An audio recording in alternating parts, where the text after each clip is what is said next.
Hello everyone, good morning. আমি রিঙ্কু। আমার একটি নতুন ব্লগে তোমাদের সবাইকে স্বাগত।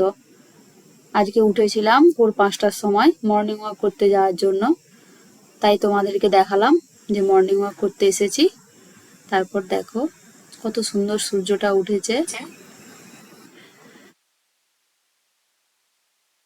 তারপর মর্নিং ওয়াক করে এসে ফ্রেশ ট্রেশ হয়ে গ্রিন টি বানালাম, গ্রিন টি খেলাম। আমি রোজই সকালে বিকেলে গ্রিন টি খাই। তো অনেক কিছু কাজকর্ম আছে, সেই কাজকর্মগুলো আমাকে সারতে হবে।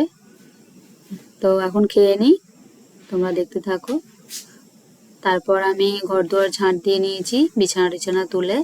আর তারপর ঘর দুয়ারগুলো মুছে নিলাম, নিয়ে পরিষ্কার। তারপর আমি স্নান টান করে নিয়েছি, করে নিয়ে পূজা করব, বা পূজা টুজা করেও নিয়েছি।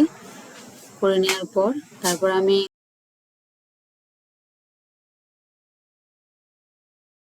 রান্না বসালাম, ভাতটা বসিয়ে দিলাম। ভাতটা হতে থাক, ততক্ষণকে আমি মশলা বেটে নিই। মশলাটা বাটা হয়ে গেলে তারপরে আমি রান্না বসাবো। তো প্রথমে রান্না করব আমি হচ্ছে পাট শাক ভাজা। তারপর রান্না করব আলু নিম বেগুনের তরকারি। তারপর করলাম হচ্ছে পাবদা মাছের সর্ষে পোস্ত। আজকে বাজারে ভালো মতন পাবদা মাছ পেয়েছিল আমার বর, তার জন্যই নিয়ে আসছে। পাবদা মাছগুলো খুবই সুন্দর ছিল, তাই আমি পাবদা মাছের সর্ষে পোস্ত আজকে রান্না করলাম। পাবদা মাছের হয়তো অনেক রকমই রেসিপি আছে, বা অনেকে অনেক রকম ভাবে করে, বাট আমরা এইভাবেই খাই, তাই আমি এইভাবেই করলাম। এভাবে আমরা খেতে পছন্দ করি। তো এরপর হচ্ছে রান্না করলাম হচ্ছে এঁচোড়ের তরকারি। এঁচোড়টাও বাজার থেকে কিনে এনেছিল। এখানে আমাদের সবকিছুই কেনা, তাই সবকিছু কিনেই আনতে হয়, কিনেই খেতে হয়। আমরা থাকি আসানসোলে। এখানে আমার বর পুলিশের সার্ভিস করে, আমি কোয়ার্টারে থাকি, পুলিশ কোয়ার্টারে থাকি। তো এখানে তো আমাদেরকে সবকিছু কিনেই খেতে হয়।